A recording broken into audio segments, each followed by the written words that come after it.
Hello and welcome back to another Project Estel video. I'm Claire DeGilio and today we'll be talking about social media.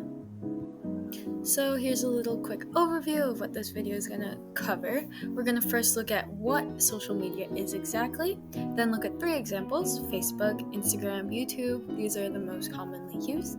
Then we're going to have a quiz, and then we'll have a little discussion on cyberbullying and the dangers that come with having an online persona. So, what is social media?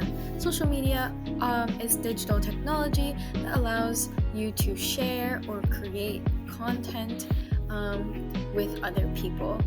3 main examples are Facebook, Instagram, and YouTube. Facebook is a social networking site where you can connect with family and friends to see images and world news, videos, etc. Instagram is similar to Facebook. You can share videos, use filters, connect with family and friends, and even celebrities. YouTube is a little different as it is a video sharing site. You can create your own or view other people's. We're going to start with how to navigate and create an account on Facebook. To create a Facebook account, you're going to have to start with searching up Facebook into your web browser. Usually it will be the first link you see, and it'll take you to this screen that you see on number 1. The first thing that you do once you get into the facebook.com website is input your first and last name. Then you can press next. It'll ask you for your birthday, which is only for celebratory purposes. And then after you press next here again, it'll ask for your gender. If you prefer not to say, that option is also available.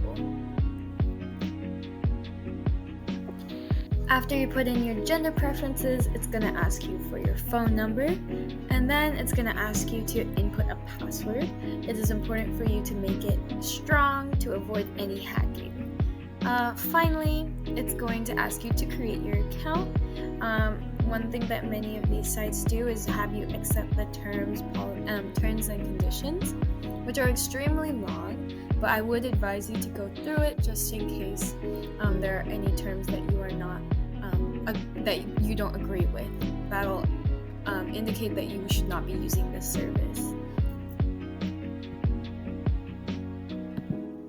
So navigating Facebook, we're going to be looking at the top bar with all of these different icons. Every page is going to be indicated by a blue icon. As you can see, the first page we see here on the left is the main page with a house icon at the top left corner that is blue. This is where you could see a bunch of different people, and you can scroll and see posts. The next page is the friends list page, which is indicated by a person with another person right behind them, as you can see at the top.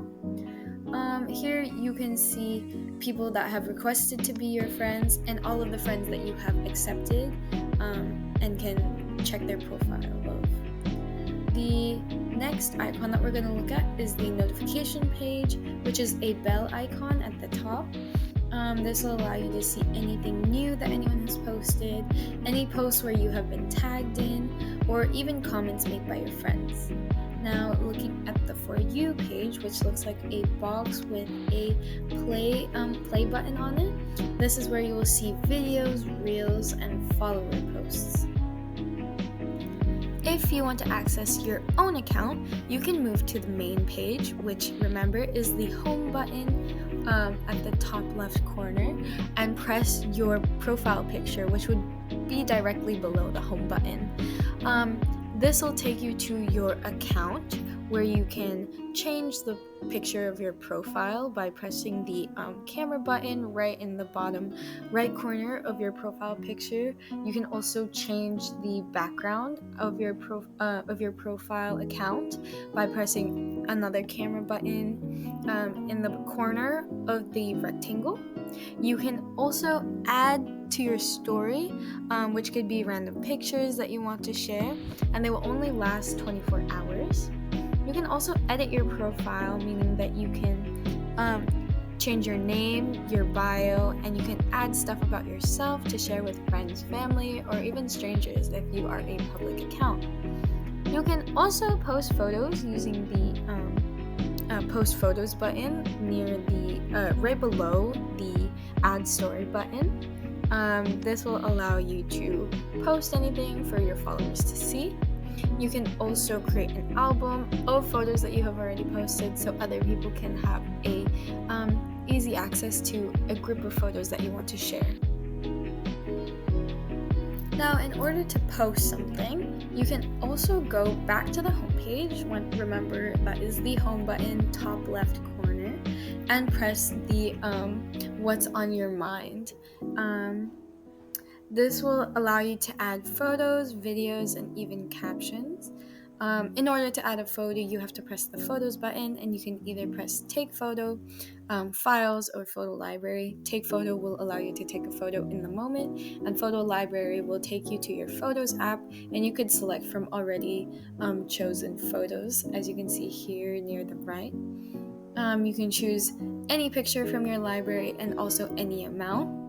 You can add a caption and tag people, meaning that they will be notified once you post. You can tag people that are in the photo, and you can even add a location. When you are done, you will just have to press the post button, which is in blue. Now we're going to look at how to navigate and create an account with Instagram. So to create an account with Instagram, it's very similar to Facebook. You're going to have to search Instagram into any browser like Google Chrome, and usually click the first link that will appear, and it will take you to a screen like you can see here in number 1. For Instagram, it asks you for an email or phone number. Once you provide that, it'll send you a code so that you can start the create account process. After you input the code that was sent to either your phone or your email, you can input a name and a viable password, and also you can add your birthday just for celebratory purposes. After you've done this, you will be asked to create a username, which will be publicly shown, and it'll be what other people would have to use in order to find your account on Instagram. After inputting a username that you feel best suits you, it doesn't have to be your name, it could be anything, you can press create account and it'll create a new account for you. It'll take you to a screen that you can see here in number 6 with an edit profile option. Once you press that, it'll give you the ability to edit your profile picture, as you can see at the top here. You can choose any photo from your photo album, or you can choose, photo library, or you can take a photo in the moment. In addition, right below that, you can add a short about me sentence so that people who are new to your account can better understand who you are. Now we're going to look at the Instagram user interface, more specifically the icons that you can see at the bottom. We're going to start with the home page, which is at the bottom left corner, and it looks like a home, just a little home. The first thing you can notice here are your likes, follows, and messages. The likes and follows are indicated by the heart in the top right corner. When you click this, it'll show you any likes that you have received on any of your new posts, any follow requests, as well as general notifications from Instagram.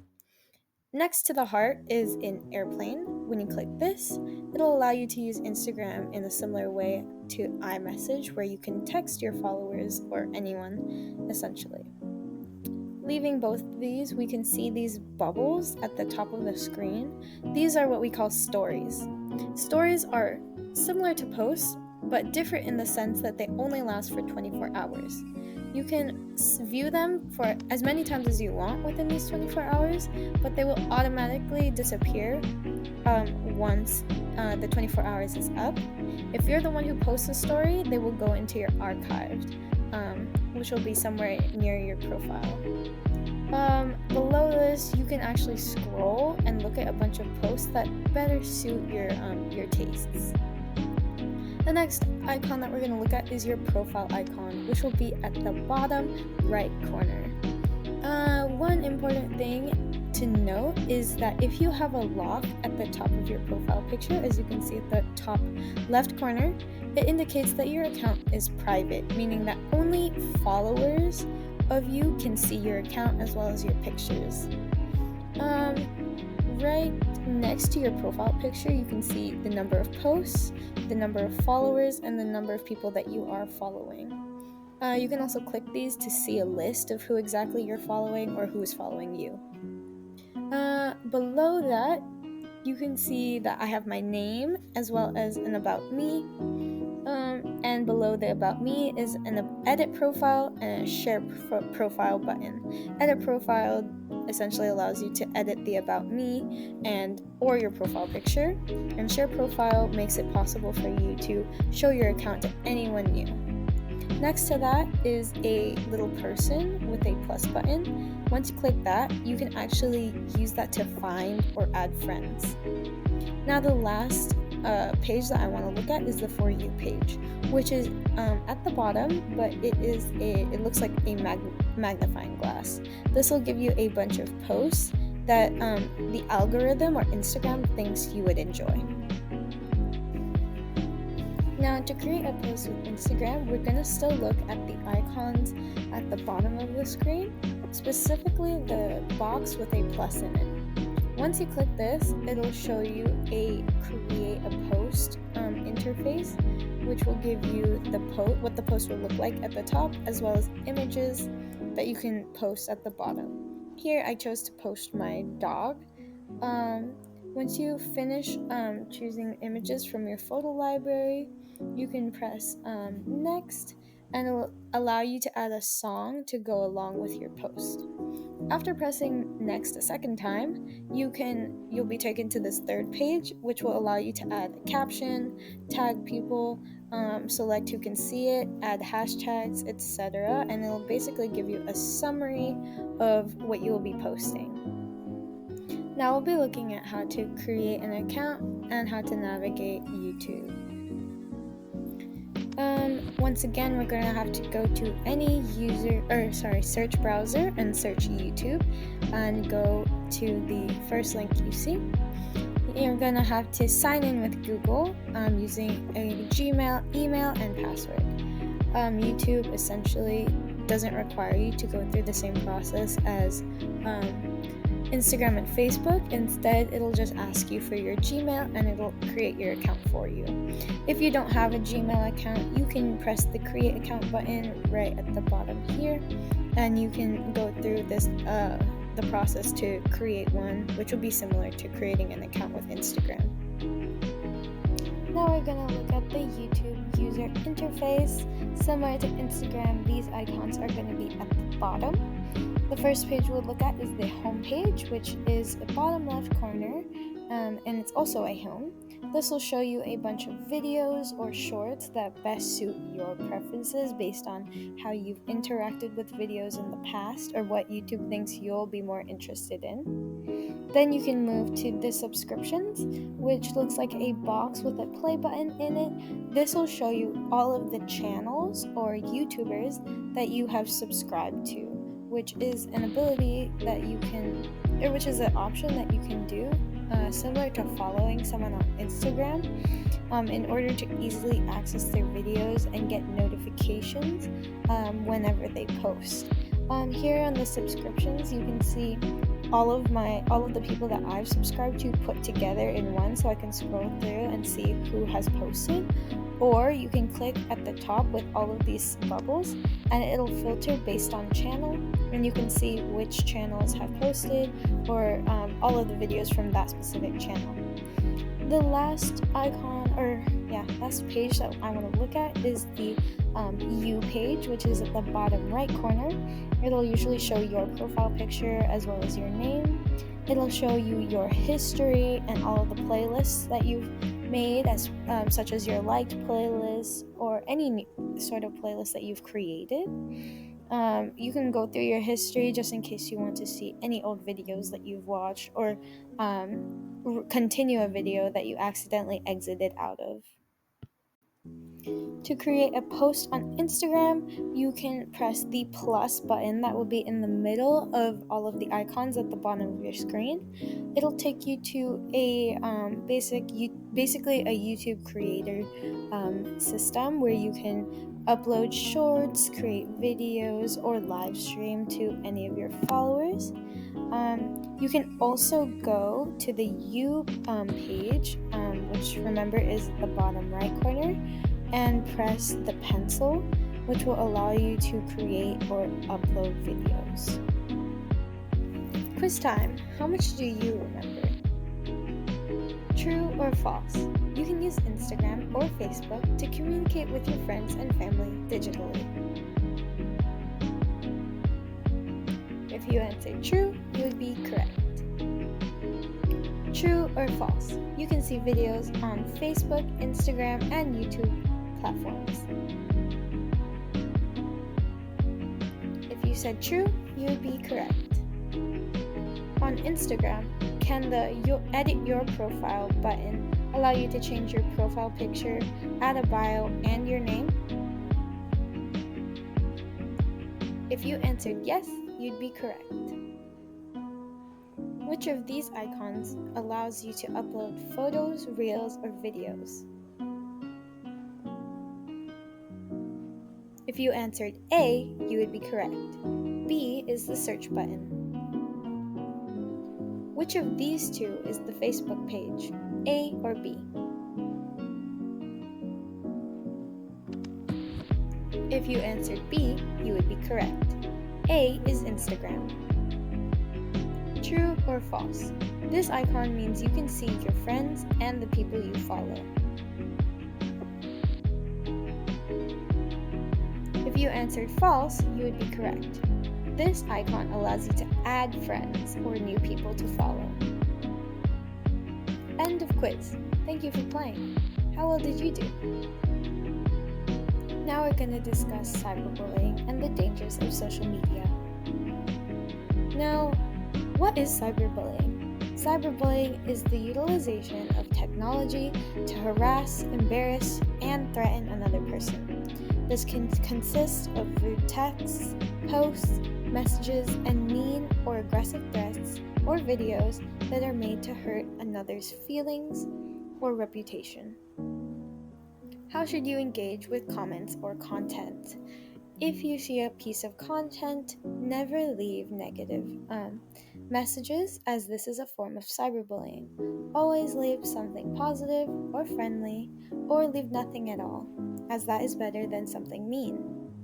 If you are given a mean comment or any sort of threatening comments or posts, it is best for you to either ignore them or report them to the social media platform in order to ensure your safety or reduce your harm.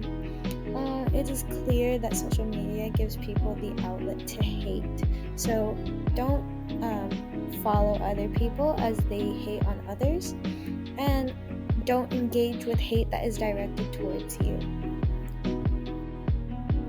Another issue with social media are the scams and the misinformation.